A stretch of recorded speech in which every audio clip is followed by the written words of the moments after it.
Hey everyone, this is Natural Peace TV. It's your girl Wit, and we are back at it again with another Insecure review, season 3, episode 5. And I'm just gonna go ahead and jump back into it. I know I did not do last week's episode. I had a lot going on, so I wasn't able to do episode 4, but I am gonna be able to do episode 5. So we're just going to go ahead and jump into it. I'm not going to do it as long as I usually do it, but So, in this episode of Insecure, we got your girl Issa doing Lyft full time. Now, I know for last week, Issa quit her job at We Got Y'all. She finally quit her job. I was so happy. I was like, jumping for joy. I think that's the only time that I was genuinely happy in that whole episode was when she quit her job. I was like, damn, by the time we've been waiting 3 seasons for you to do this. So your girl is doing Lyft partly, full time, trying to figure out what she's going to do next, what her new move is. And this is their this episode, basically they're supposed to be going to Coachella or Beachella for Beyonce. So she's up here, doing errands for her girl Molly. And, her girl Molly up here, basically trying to boost her up a little bit. Like, damn, girl, you better than my assistant now. And then her sister and Karen was like, bitch, hold on. Who the fuck? Nah, bitch, I was just doing that to, boost her up. I love you, Karen. And then she gonna tell me at Issa like, bitch, I'm here too. And she was like, I'm just playing with you. You really is the best assistant. Like, it was just a little funny cameos, and then especially when Molly, Issa tried to dance her way out of the office, saying that she finally knew how to dance formation, and she was just not hitting on anything. So, it was pretty funny. So we get to basically the fact that we see at the beginning of the episode as well. Nathan has not really hit her up in a while. He hasn't hit her up since that little, date they had the last episode. That little date they had, they kissed and, made out a little bit, but that was it.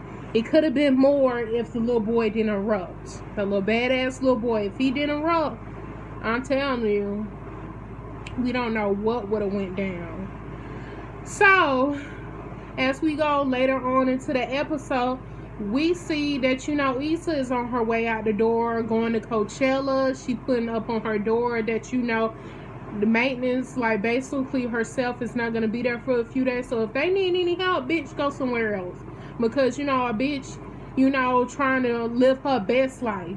So, she did, the girl Lisa upstairs was like, where you going? And she was like, she would have said that I got bed bugs. I'm like, that seemed like a personal problem. I feel like, the only way you would have bed bugs is you, bitch. Like, that's a personal problem, really. Has nothing to do with my job description at all. Get a new mattress, bitch. Like, I don't know what you want me to tell you. But she was like, baby, you hallucinating. You hallucinating.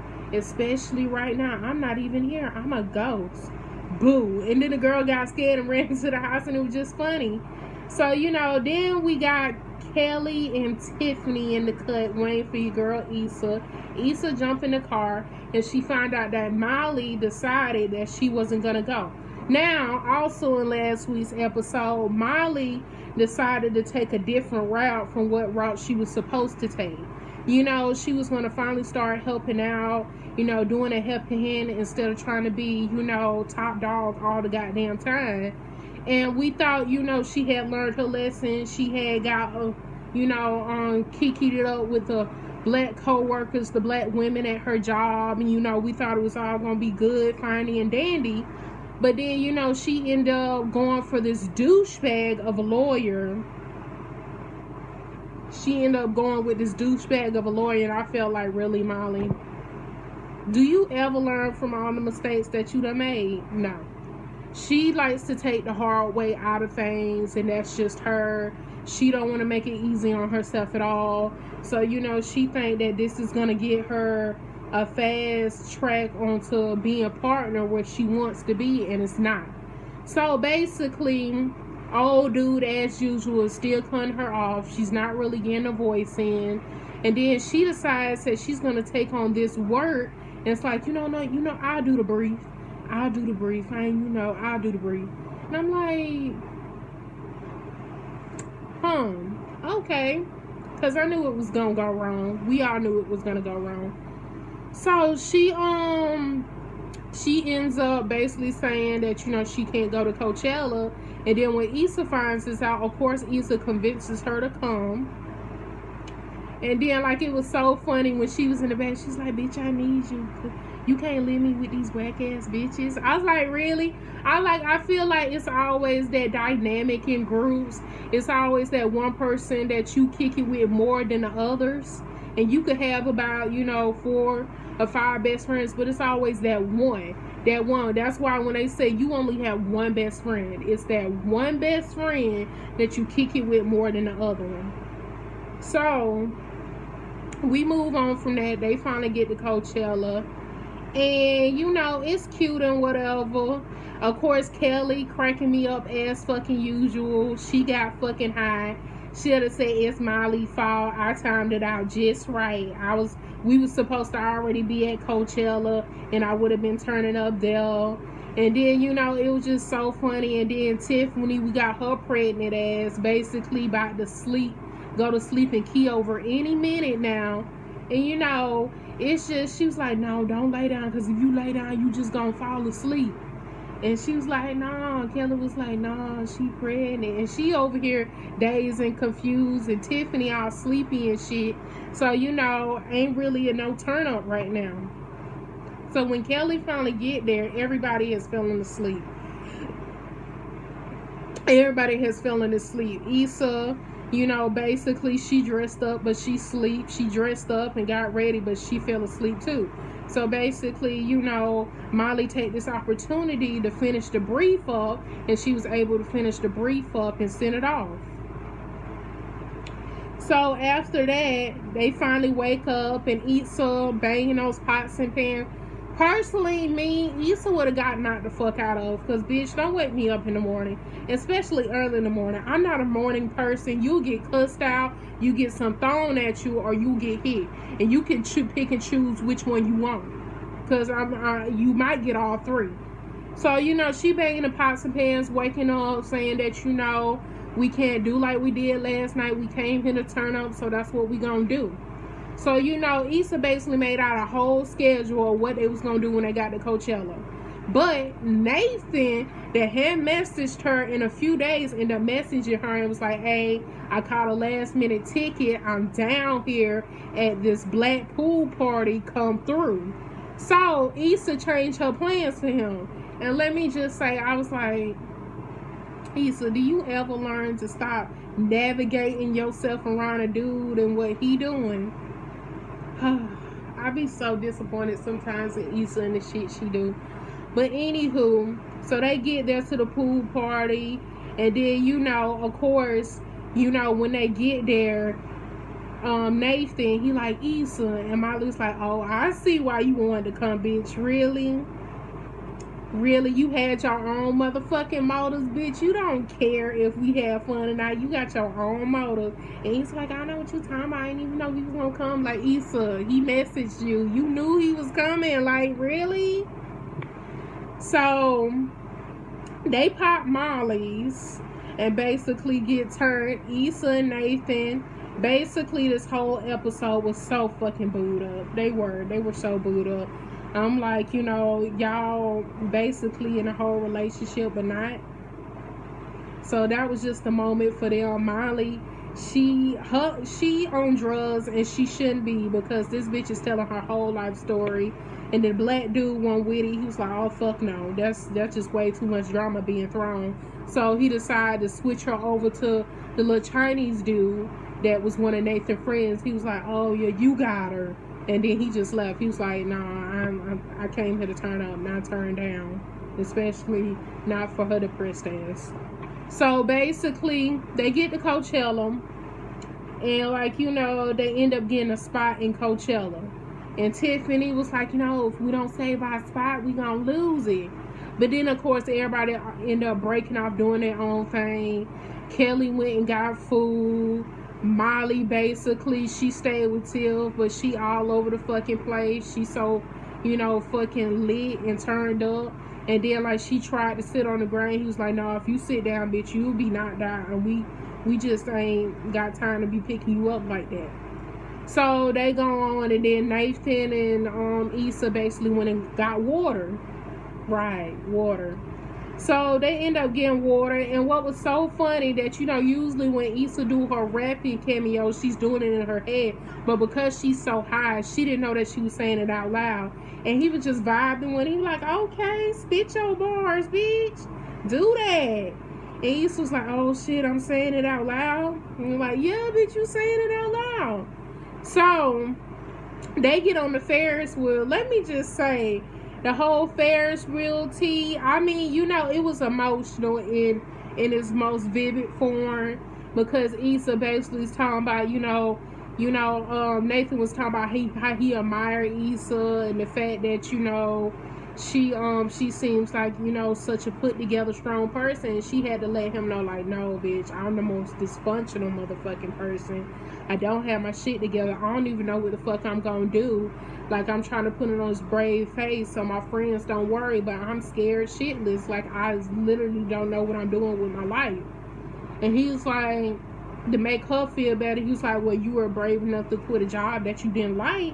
And I was like, it is some good qualities with Nathan. And I said in episode, when I forgot what episode he had came in at, but I remember when he first came in, I said that he was probably going to be the reason why her and Daniel won't work out. And it would have been a lot of other reasons why her and Daniel won't work out.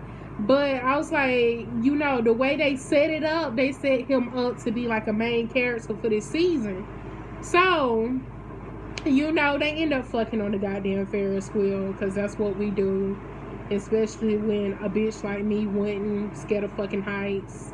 I don't know, with old age comes being scared of heights for some reason. I used to jump on any motherfucking ride for a thrill when I was younger. Now that I'm older, I don't even fuck with Ferris wheels or roller coasters or any of the sort like that.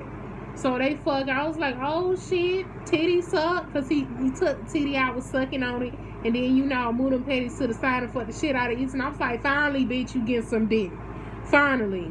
Because you was like the fucking Sahara for the fucking longest. So we move on from that. They have a little commotion. They had a little commotion. They end up getting into a fucking fight. Kelly and Kelly ended up motherfucking getting in a fight with a white girl. And plus she high. And like, Kelly is what you would consider as a person that is angry as hell high. Like, she angry high. Like, she'll go off on anybody or anything or any fucking object that's just in the fucking room. It's just that, that's just the kind of high she is. So she ended up being the shit out some little white girl. And they end up getting fucking kicked out. So right around the time that they was about to get kicked out, motherfucking Beyonce that they came to see, Beyonce or Bust, that's who they came to see, was starting to play. And then, Kelly decided she was gonna make a break for it. No, bitch, I wanna see, I wanna see Beyonce. Fuck this shit. She started running and they tased her ass. And I was like, oh, fuck no. Fuck no. Not to mention motherfucking Kelly Peter. So I like, oh shit, bitch. This is just too much. I got so much going on as usual when y'all go on these trips. So they end up, on their way back home, they end up calling Issa because she finally get bars while she up there on the Ferris wheel fucking shit out of Nathan. And basically they tell her what's up, and she, of course, she feel bad and guilty because she was like, she was supposed to be the one that was organized with everything they was supposed to do, and now it's disorganized as usual. But really, when is it not? And like, she was like, she got to take care of her friends, and she told Nathan, I'll talk to you later. So, everybody's freaking out. Motherfucking, Molly finally get messages back and voicemails from her bosses basically saying notes to put into the brief. And she up here typing shit. And I'm like, bitch, you ain't typing shit. Not high as hell you ain't. And Issa was like, bitch, I don't know what you typing. I don't know what this is, but I know it's wrong. Like, he was like, bitch, you can't send this.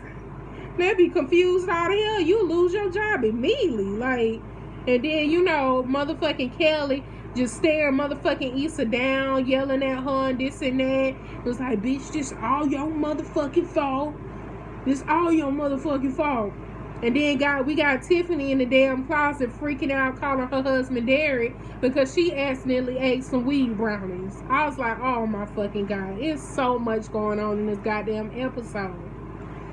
So then Issa finally calmed everybody down. They end up going to fucking sleep. They wake up in the morning and Issa and Tiffany decide to go to the store because there ain't no water in the damn house.